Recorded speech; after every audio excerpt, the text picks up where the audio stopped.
Nós estamos no terceiro domingo do Advento e a nossa meditação é sempre com a palavra de Deus do domingo e é o que nós faremos aqui. Mas, meus irmãos, este terceiro domingo do Advento, o Natal está às portas, lembre que o Advento tem 4 domingos, este terceiro domingo do Advento tem um saborzinho todo especial. É chamado Domingo Gaudete. Gaudete é uma palavra latina que quer dizer alegrai-vos. E por quê? Porque a missa de hoje é marcada com este conselho de São Paulo, tirado da carta aos Filipenses, capítulo 4, versículos 4 a 5. Alegrai-vos sempre no Senhor. Gaudete in Domino semper. Então, alegrai-vos sempre no Senhor. De novo eu vos digo, alegrai-vos. O Senhor está perto. É isso mesmo. Alegrai-vos porque o Senhor está perto. Perto de nós, porque vem ao nosso encontro em cada acontecimento da vida, vem ao nosso encontro em cada situação. Perto de nós, porque o Natal se aproxima, mais um domingo e estaremos já na semana do Natal. E perto de nós, porque o Senhor um dia virá ao nosso encontro para nos levar com Ele, para nos julgar. Então, alegrai-vos sempre no Senhor. O cristão deve viver nesta alegria. Não é alegria humana simplesmente. A alegria humana é quando tudo corre bem, quando tudo dá certo, quando eu estou de bem comigo mesmo. A alegria do cristão é uma alegria no Senhor. É alegria porque o Senhor é presente. É alegria porque o Senhor é fiel. Alegrai-vos, então, sempre no Senhor. Alegrai-vos nos momentos bons, mas alegrai-vos no Senhor também nos momentos ruins. Alegrai-vos nos momentos de luz, mas alegrai-vos também nos momentos de treva. Gaudete in Domino semper. Alegrai-vos sempre no Senhor. O Senhor está próximo. O Senhor está perto de nós. Tanto que a cor deste domingo Gaudete pode ser o roxo, como nos outros domingos, ou pode ser o cor-de-rosa. Por que o cor-de-rosa? Porque o rosa é o roxo misturado com o branco. Então é o roxo do Advento com o branco do Natal. O Senhor está próximo. O Natal se aproxima. A alegria do Senhor pelo Natal já nos faz ver os seus primeiros raios. Então é este o sentido deste terceiro domingo do Advento. E a oração da igreja vai pedir, ó Deus de bondade, que vedes o vosso povo esperando o fervoroso Natal do Senhor, dai chegarmos às alegrias da salvação e celebrá-la sempre com intenso júbilo na solene liturgia. Que nos ritos da liturgia a gente tenha certeza que o Senhor vem, o Senhor se coloca ao lado nosso no caminho da vida.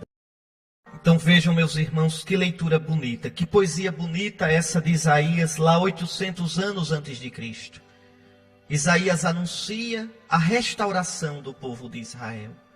Israel que havia se tornado como um deserto. E quantas vezes a nossa vida parece um deserto? E quantas vezes a vida da igreja? Isso não é só hoje não. Em tantas épocas da história, quantas vezes a situação da igreja parecia um deserto? Pareceu que era o fim da picada. Quantas vezes o sofrimento, quantas vezes as perseguições, o próprio ateísmo do mundo, o mundo que vai se tornando ateu, fechado para Deus, violento. Quantas vezes o cansaço da nossa vida, o nosso coração parece um deserto. Pois hoje o profeta anuncia, alegre-se a terra que era deserta e intransitável. Exulte a solidão do deserto e floresça. E por quê? Será que a gente tem motivo mesmo para se alegrar? Não estou falando aqui de uma alegria pequenininha, de um show, a alegria de um evento. Não é dessa alegria que eu estou falando, porque essa passa. Essa dura uma tarde, essa dura um dia, e depois a gente volta para a vidinha pequena, miúda de cada dia. A gente volta depois para os nossos problemas, para as nossas fraquezas, para a luta de cada dia. De que alegria o profeta fala? Exulta, alegre-se a terra que era deserta. Ah, meus irmãos, aqui é a alegria de quem vê um sentido para a vida. Aqui é a alegria de quem descobriu que a existência tem um sentido mesmo com os sofrimentos. mesmo com as dores de cada dia, mesmo com o aparente fracasso. Por que essa alegria? Por quê? Vamos ver o que o profeta vai dizer. Alegre-se o deserto, alegre-se a terra seca.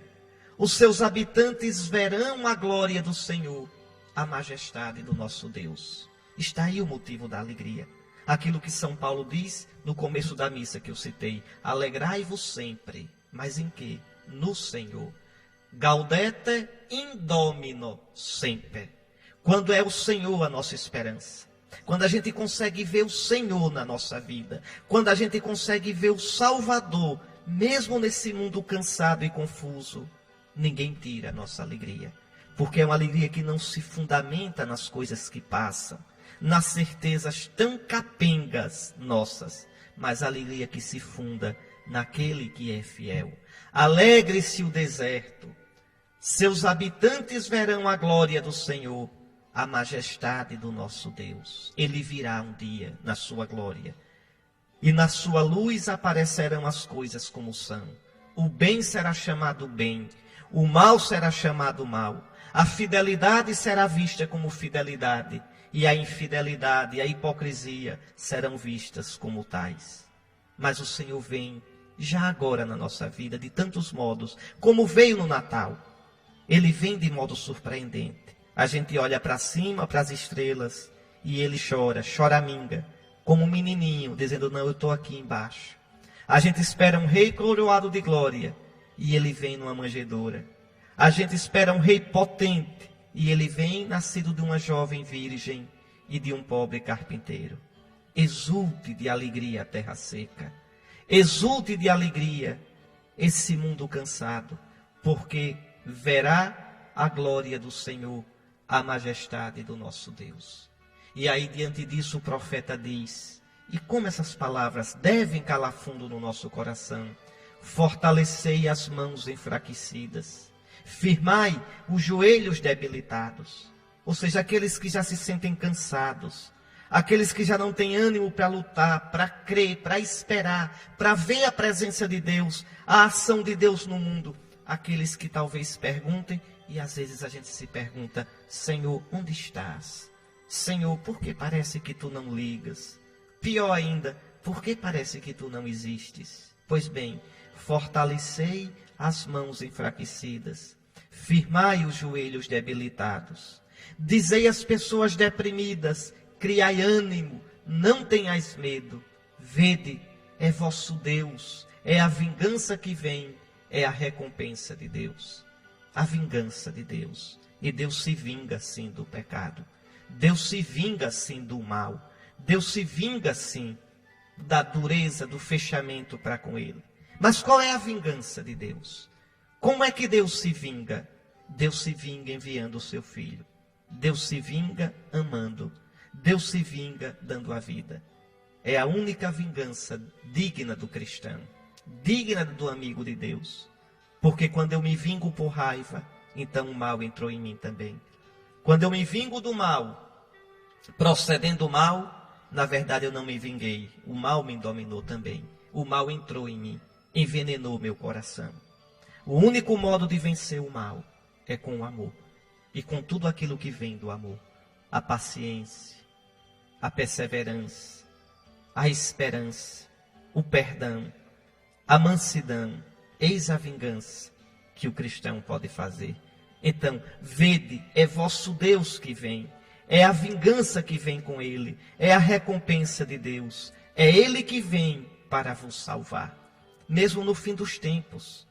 O Senhor virá no fim dos tempos. Nós dizemos todo domingo no credo, e é verdade. Há de vir na sua glória, para julgar os vivos e os mortos, e o seu reino não terá fim. E às vezes a gente diz, Ave Maria, tomara que não venha não, que eu não quero não. É uma visão errada. Por quê? Primeiro, porque essa vinda de Cristo é o cúmulo, é a realização de toda a nossa saudade, de toda a nossa sede de felicidade. É a entrada nossa numa plenitude, que está longe de ser como as plenitudes das migalhazinhas da terra. Então vem, Senhor Jesus. Não demores mais. Vem, vem como a chuva mansinha. Vem, Senhor, vem como a brisa. vem para nos trazer a salvação. Mas há um outro motivo. A vinda do Senhor não é para condenar. A vinda do Senhor é para salvar. Ele que salvou a todos na sua cruz, vai manifestar, vai consumar esta obra da salvação. Isso quer dizer que todo mundo vai para o céu? De jeito nenhum. A humanidade toda será salva. A criação toda será salva. Mas eu não sei se eu estarei nesta humanidade salva. Por quê? Porque eu sei que Cristo salvou a todos. Ofereceu a salvação a todos. Mas eu estou dizendo sim a essa salvação? Eu estou vivendo de tal modo que eu me abro para acolher esta salvação? Eu sei que todos se salvarão. Mas eu não sei se eu, e aí você pensa em você, eu penso em mim, eu não sei se eu estou fazendo da minha vida um sim ou um não ao Senhor. Então, a vinda de Cristo é salvífica. Aquele que veio na primeira vez como Salvador, virá, manifestar-se-á, aparecerá como Salvador. Não veio uma vez para salvar e outra para condenar, não. Cristo não tem duas caras. Deus não tem duas caras. Ele é sempre Salvador. Mas a questão é se eu me abri ou não para esta salvação. Então é o Senhor que vem. É a recompensa de Deus. Ele vem para salvar. Mas cuidado, porque este que vem para salvar, vem vindo a cada dia. Jesus, se você olhar o Evangelho de João, o tempo todinho Jesus diz, é agora o julgamento. É agora. Quem crê no Filho, quem acolhe o Filho não é julgado. Passa da morte para a vida. Quem não crê já está julgado. Em certo sentido, o céu começa agora e o inferno começa agora. Porque a minha vida neste mundo é semente de eternidade. Se eu me abro para o Cristo agora, então no aparecimento final de Cristo, eu estarei com Ele. Se eu me fecho para Ele agora, eu o perderei para sempre. Aquilo que Ele disse num dos domingos do Advento. Um será levado, o outro será deixado. Um será levado com Cristo, o outro será deixado sem Ele. Então aqui está, o Senhor vem para salvar. E aí como é bonito o que o profeta diz. Então se abrirão os olhos dos cegos, se descerrarão os ouvidos dos surdos. Aquele que não via vai começar a ver as coisas com o olhar de Deus. E aqui, meu irmão, minha irmã, eu tenho que pedir todo dia diante de nosso Senhor. E você peça também. Eu, bispo, peço tanto isso, viu? Peço tanto. Senhor, ajuda-me a ver. Faze, Senhor, que eu veja. O que quer dizer isso? Senhor, que eu veja as coisas com o teu olhar. Que eu entenda as coisas com o teu coração. Que eu não veja, Senhor, do meu lado, da minha perspectiva, do meu ponto de vista. Porque é uma visão capenga. É uma visão tão imperfeita, tão limitada. Senhor, ajuda-me a ver com os teus olhos, para que eu veja a verdade. Então, abrir-se-ão os olhos dos cegos, se descerrarão os ouvidos dos surdos, que eu te escute, Senhor. O coxo, o aleijado, dos aleijões da vida, os aleijados pularão como o cervo, e se desatará a língua dos mudos. Os que o Senhor salvou voltarão para a casa do próprio Deus. Farão de Deus a sua tenda, a sua proteção, o seu refúgio, a sua alegria. Eis o motivo, meus irmãos, de se alegrar neste terceiro domingo do Advento, porque no deserto da nossa vida o Senhor vem para salvar, vem para tornar a nossa vida fecunda. Vamos escutar uma música e depois a gente vai para o salmo de meditação. Mas escute essa música, que fala exatamente disso. E o nordestino que sabe o que é seca, sabe como é bom quando vem a bênção da água da chuva. E na Bíblia, a água da chuva é sinal da bênção de Deus que vem. Vem, Senhor, vem como a chuva que cai. Vem, Senhor, transforma em ribeiros, transforma em rios de água viva a nossa vida deserta e seca. Eu comecei dizendo que esse domingo é o domingo Gaudete. Alegrai-vos, Gaudete in Domino sempre. Alegrai-vos sempre no Senhor. E você sabe, no Salmo a gente sempre coloca primeiro a música, né? Mas é alegrai-vos sempre no Senhor. Ajuda a rezar, é bonito. É a alegria do sertanejo que vê o sertão transformado em açude, a terra seca da vida ser regada pela água da graça de Deus. Está aí, meus irmãos, como é bonito, como as palavras do salmista hoje refletem, ressoam aquilo que nós escutamos do profeta Isaías. O Senhor é fiel para sempre. A gente pode sim alegrar-se no Senhor. A gente pode apostar a nossa vida no Senhor. Ele faz erguer-se o caído, Ele sustenta, protege o estrangeiro, Ele sustenta, ampara a viúva e o órfão.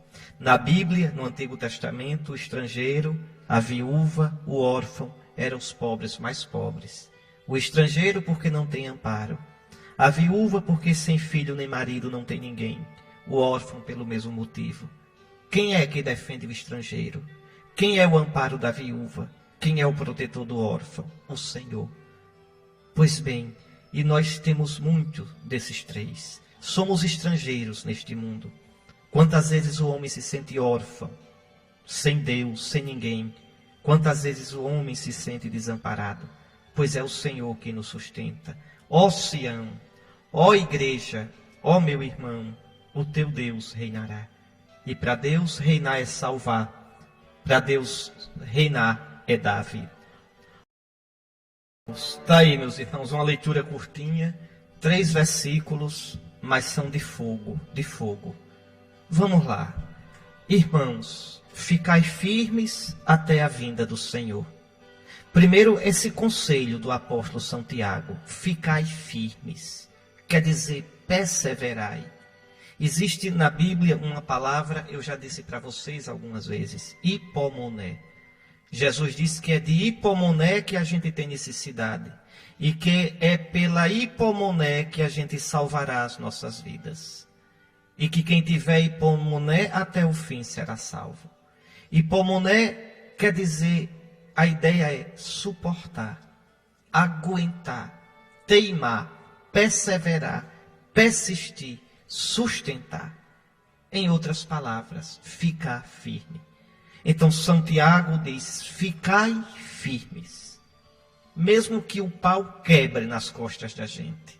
Mesmo que tudo pareça dar errado. Mesmo que a gente experimente as contradições da vida e as nossas fraquezas. Mesmo que a gente às vezes sinta como se nada tivesse sentido. E como se o próprio Deus não existisse. Ficai firmes. Perseverai. Sustentai. Até quando? Até quando, Senhor? Até a vinda do Senhor. Então, não adianta. Há 2000 anos os cristãos esperam esta vinda. Há 2000 anos os cristãos atravessam momentos mais fáceis e mais difíceis. Em geral, quando a gente estuda a história da igreja, nunca houve um momento fácil para a igreja. É sempre uma luta. Como não há momento fácil na vida do cristão, é sempre um combate. Ficai firmes até a vinda do Senhor. Até o fim. Perseverai. Não desistais. Não percais a esperança. E aí Santiago usa um exemplo muito bonito, muito propício. Vede o agricultor. Ele espera o precioso fruto da terra. E fica firme até cair a chuva do outono ou da primavera. Aqui tem 3 coisas que eu queria chamar a atenção para você nesse exemplo do agricultor. Primeiro, ele espera. Ele espera. Ele sabe que a chuva haverá de cair. Ele sabe que o fruto haverá de brotar. Ele espera. Então, a mesma coisa devemos fazer nós. Esperar. Esperar tem 2 sentidos. Eu espero, quem sabe que isso possa acontecer. Não é desse tipo de esperança. Não é esta espera de que fala a Escritura. Aqui, esperar é outra coisa. Eu espero porque o Deus que prometeu é fiel. Eu espero porque ainda que o pau quebre como quebrou na cruz, a última palavra de Deus é a ressurreição. Então, eu espero, mais que eu vigie esperando pela aurora. Eu espero Deus de Deus. Eu espero de Deus, porque Deus é fiel. A segunda coisa, olha o que São Tiago diz, ele espera o precioso fruto da terra. Mas esse fruto da terra só virá se ele semear, se o agricultor semear. Então, a esperança nossa não é uma esperança passiva, não é esperar a morte chegar, não é esperar de braço cruzado, vendo a banda passar. Eu espero e luto. Eu espero fazendo a minha parte. Eu espero cooperando com a graça de Deus. Então, o agricultor, ele espera o fruto nascer, porque ele jogou o fruto na terra. Do mesmo modo, nós devemos esperar o Salvador. Devemos esperar em Deus, mas fazendo a nossa parte, combatendo o combate da fé. Cuidando de arrancar a erva daninha do que é vício, do que é má tendência, do que é pecado, do que são nossos defeitos e limitações. Depois, uma última coisa, um terceiro elemento nessa imagem. Ele espera o precioso fruto da terra e fica firme até cair a chuva do outono ou da primavera. Em última análise, ele tem que esperar que caia a chuva. E na Bíblia, como eu já falei no segundo bloco, quando explicava a primeira leitura, na Bíblia a chuva é imagem do dom de Deus. O homem não pode inventar a chuva. O homem não pode produzir a chuva. A chuva é dom de Deus. E o agricultor espera que a chuva caia. Espera que Deus envie a chuva. Se ele não enviar, ainda que ele plante o fruto não brotará. Então veja, eu espero em Deus. A esperança final do homem é em Deus. Eu espero em ti, Senhor. Porque mais certo do que a aurora, tu virás. Eu espero na tua graça que vem como a chuva fininha, que refresca e fecunda a terra. Então, a esperança do cristão se funda em Deus. Irmãos, ficai firmes até a vinda do Senhor. Irmãos, esperai, porque o Senhor vem, porque o Senhor é fiel. Bom, e aí o apóstolo São Tiago continua. Também vós, ficai firmes e fortalecei vossos corações, porque a vinda do Senhor está próxima. Eu já expliquei isso aqui, mas eu queria explicar novamente. Será que estão enganando a gente? Será que estão fazendo a gente de besta, de trouxa? Porque há 2000 anos se diz que a vinda do Senhor está próxima. Os primeiros cristãos pensavam até que Jesus ia voltar, ia vir, enquanto eles estivessem vivos. São Paulo mesmo esperava isso, depois mudou de ideia. Se vocês olharem, por exemplo, nas duas cartas aos Tessalonicenses, sobretudo na primeira carta, São Paulo falando sobre a vinda do Senhor, ele diz, os que morrerem, não se preocupem, porque eles não estarão longe do Senhor quando o Senhor vier. E nós, São Paulo se coloca no meio, nós iremos habitar com o Senhor. Veja, São Paulo esperava que estivesse vivo quando o Senhor viesse. São Paulo escreveu a carta aos Tessalonicenses no ano 51 da nossa era. Aí depois, lá no ano 54, escrevendo aos Filipenses, a gente vê logo que o apóstolo já mudou de ideia. Ele diz, o meu desejo é partir para estar com Cristo. Então ele já começa a desconfiar que antes que o Senhor venha, ele vai. Então veja, aí você pode dizer, mas então o Senhor vem ou não vem logo? Que coisa é essa? É interessante, São Pedro, na sua carta, procura consolar os cristãos e diz, meus irmãos, veja, nós estamos no tempo da paciência de Deus. Alguns dizem, cadê que o Senhor não vem? Cadê que nada mudou? Cadê as promessas dos profetas? E São Pedro então diz, não brinquem, não zombem. É a paciência de Deus que dá o tempo para a nossa conversão. Depois, cuidado, um dia para o Senhor é como 1000 anos, e 1000 anos como o dia. O Deus não tem um cronômetro como a gente tem. Mas vamos lá. O que significa dizer que a vinda do Senhor está próxima? Não quer dizer, meus irmãos, veja, Jesus nunca aceitou fazer cálculo sobre a vinda dele. Jesus nunca deu prazo. Quando Jesus fala da sua vinda, ele quer dizer sempre uma coisa só. Vigiai. Vigiai, e aí o que eu expliquei a vocês, quando comentei a primeira leitura hoje. Vigiai, porque o Senhor vem vindo sempre. O Senhor vem em cada acontecimento da vida. E a gente vai se abrindo ou se fechando para o Senhor no hoje, no agora da vida. O Senhor está próximo, sim. Está próximo. E o Senhor virá para a gente, claro que Ele virá no fim dos tempos na sua glória. Mas para mim, para você, essa vinda já se manifesta na hora da morte. E você sabe quando é a sua morte. Vigiai, porque não sabeis a que hora vem o vosso Senhor. Isso no primeiro domingo do Advento nos foi dito. No primeiro domingo. Vigiai, não sabeis o dia nem a hora. Vigiai, porque o Senhor vem a cada momento. Vigiai, porque o Senhor virá também no final dos tempos. Então, irmãos, ficai firmes, fortalecei vossos corações, porque a vinda do Senhor está próxima. Irmãos, não vos queixeis uns dos outros, para que não sejais julgados. Por que São Tiago diz isso?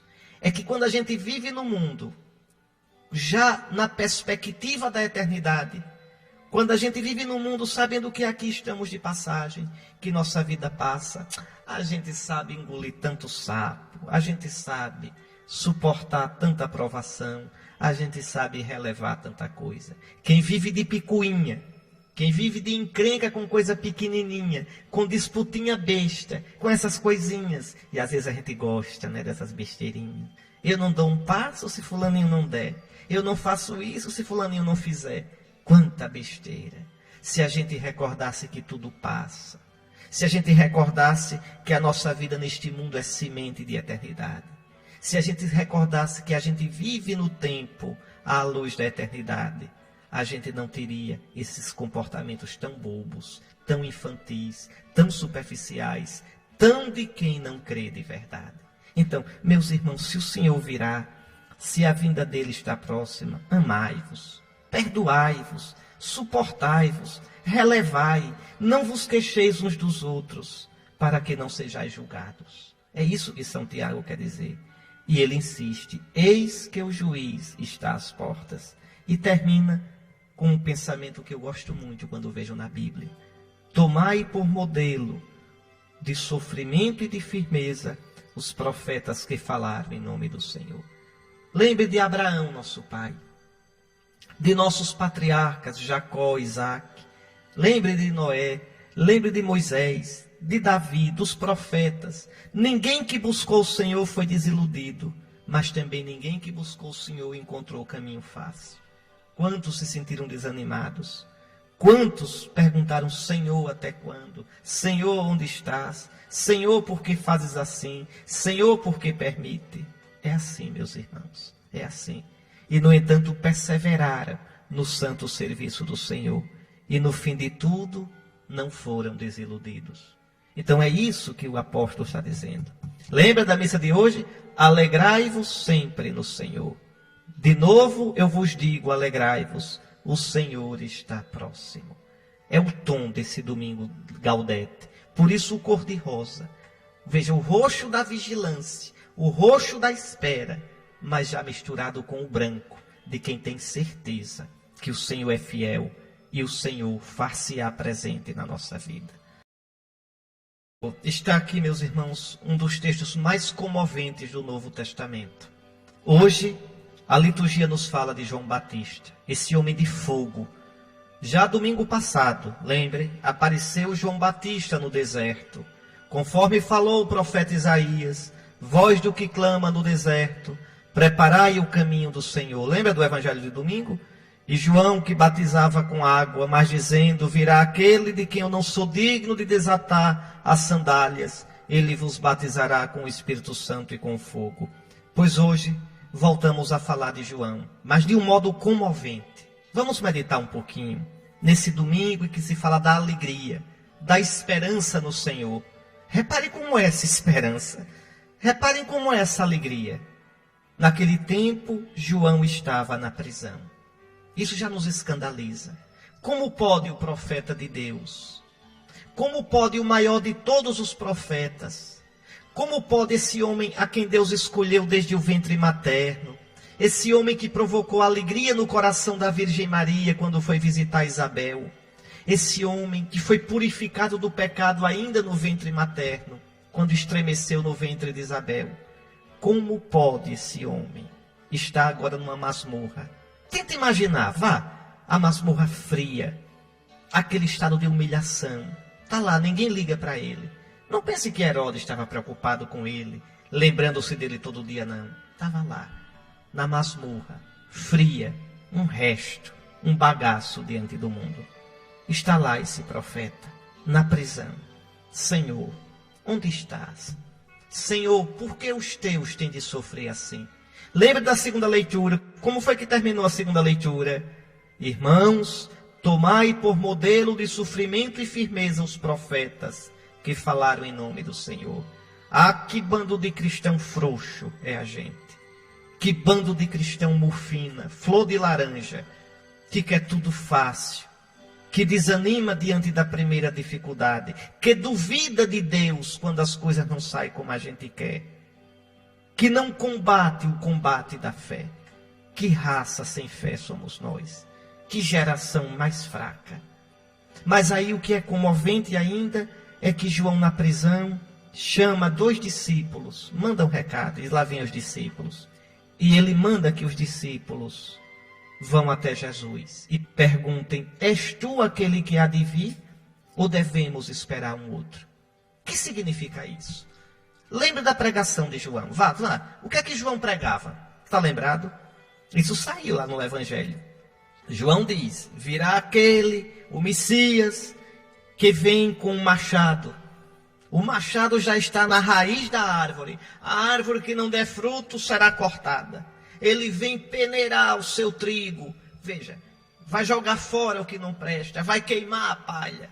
Raça de víboras. João tinha uma pregação forte. João esperava que o Messias viesse com a foice na mão para cortar o que não dá fruto. João esperava o Messias de fogo, tinindo. Aí chega Jesus. Ele reconhece Jesus como Messias. Eis o Cordeiro de Deus. Batiza Jesus. É preso. E aí começa a escutar as notícias sobre Jesus. Jesus entrou na casa da pecadora. Jesus comeu com os fariseus. Jesus entrou na casa de Zaqueu. Jesus perdoou a adúltera. Jesus é manso. Jesus é misericordioso. Aí João começa a ficar em crise. Começa a ficar com uma pulga atrás da orelha. Mas, meu Deus, será que esse mesmo é o Messias? Ou será que esse é outro profeta e ainda vem depois o Messias? Porque eu não pensava o Messias assim. Como é que você pensa o Messias? A gente bem que queria um Jesusinho de encomenda, do tamanho da gente. Um Jesus que dissesse amém para o que eu gosto. Um Jesus que fosse do meu jeitinho, que correspondesse a todas as minhas expectativas, até a todos os meus desejos. Crer no Jesusinho assim do meu tamanho é bom. Eu quero ver crer no Jesus de verdade. Pois bem, João manda 2 discípulos até Jesus. E eles perguntam a Jesus: és tu aquele que há de vir? Ou devemos ainda esperar um outro? Jesus não diz nada. Primeiro deixa os discípulos lá um pouco. Os discípulos veem Jesus curando, Jesus pregando. No fim, Jesus chama os 2. Ide contar a João o que estás ouvindo e vendo. Os cegos veem, os paralíticos andam, os leprosos são curados, os surdos ouvem, os mortos ressuscitam. E os pobres, os desiludidos deste mundo, recebem a boa notícia. A boa notícia de que Deus está conosco para salvar, o Evangelho. Pronto. O que é que Jesus quer dizer com isso? Vão dizer a João que sou eu, sim. Que eu sou o Messias, que eu estou fazendo aquilo que os profetas anunciaram, que Isaías anunciou, que Jeremias anunciou. Eu sou o Messias. E aí manda mais um recado. Digam a João isso: feliz aquele que não se escandaliza por causa de mim. Ou seja, feliz aquele que me aceitar como eu sou. Feliz aquele que não quiser me dobrar a ele, mas ele se dobrar a mim. Feliz aquele que aprender de mim, do meu caminho, que é o caminho da humildade, não da soberba. É o caminho, às vezes, que passa pelo fracasso, não pelo sucesso. É o caminho que leva à ressurreição, mas passa pela cruz. É o caminho que João Batista mesmo está vivendo agora, naquela prisão. Meus irmãos, vejam, reparem como Jesus nunca nos enganou. Reparem como o caminho de nosso Senhor é claro. Reparem como nosso Senhor, o que Ele diz, Ele viveu. E o que Ele viveu, Ele nos ensina a viver e nos ordena que vivamos. E depois que os discípulos então saem, Jesus dá um testemunho lindo sobre João. Pergunta ao povo, o que fostes ver no deserto? Um boboca? Um tolinho? Caniço? Agitado pelo vento, que vai para lá e vem para cá, não sabe o que quer? Fica só preocupado em agradar? Não, João não era isso não. O que fostes ver? Um homem vestido com roupas finas? Não, esses aí estão nos palácios, não é verdade? O que fostes ver no deserto? Quem é João no plano de Deus? Um profeta. E alguém que é mais do que um profeta. Porque é aquele profeta que apontou, que mostrou o Messias e o batizou. E aí Jesus recorda o que estava escrito no profeta Malaquias, que era sobre João. Eis que envio o meu mensageiro à tua frente. Ele vai preparar o teu caminho diante de ti. Eis aí. E aí Jesus diz, de todos os homens que já nasceram, nenhum é maior que João Batista. Você pode perguntar, Nossa Senhora? Não, Jesus não está falando disso agora. A gente deve aprender a ler os ditos de Jesus dentro do horizonte no qual Jesus está falando. Agora ninguém está sabendo que Nossa Senhora é Imaculada, não se sabia ainda. Não se sabia nem que o menino nasceu virginalmente. Isso são as gerações de cristãos depois que vão procurando saber e vão entender. Agora Jesus está falando da linhagem dos profetas. Jesus agora está falando daquela linhagem que começa com Abraão e que foi preparando a vinda dele. De todos estes, ninguém é maior que João Batista. Ninguém. João Batista é o cume dos profetas do Antigo Testamento. Mas o menor no reino dos céus é maior do que ele. O que quer dizer isso? João pertence ainda à antiga aliança. Anuncia a nova, mas pertence à antiga. Quem é que pertence à nova? Quem é que pertence ao reino dos céus? Os que depois da ressurreição de Cristo são batizados. O menor na nova aliança. O menor no Novo Testamento. O menor cristão é maior que João.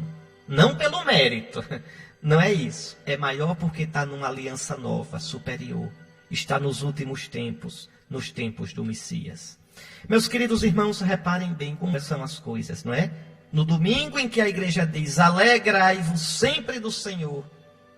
Nesse domingo em que a igreja diz, o Senhor está próximo, ela também nos mostra que essa alegria do Senhor passa pelo sofrimento. Que essa alegria no Senhor exige de nós que a gente plante, que a gente semeie o fruto. E quando a gente semeia, semeia entre lágrimas, como diz o Salmo. Quando a gente colhe, colhe cantando, colhe sorrindo. Meus queridos irmãos, fiquemos com essas palavras de consolo, de ânimo que a Sagrada Escritura nos dá. Que Deus abençoe a todos vocês. Que Deus nos dê a graça de viver esses dias que ainda faltam para o Natal como tempo de conversão. Quem não se confessou, se confesse.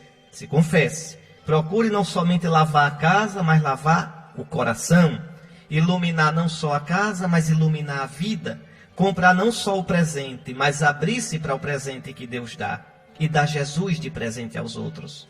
Preocupe-se não só com a ceia do Natal, mas lembre-se que a ceia do Natal só tem sentido se for o prolongamento da outra ceia, da Eucaristia. O Senhor vem. O Senhor não nos abandona. Estejamos com Ele. E agora eu deixo vocês com a bênção de nosso Senhor. O Senhor esteja convosco.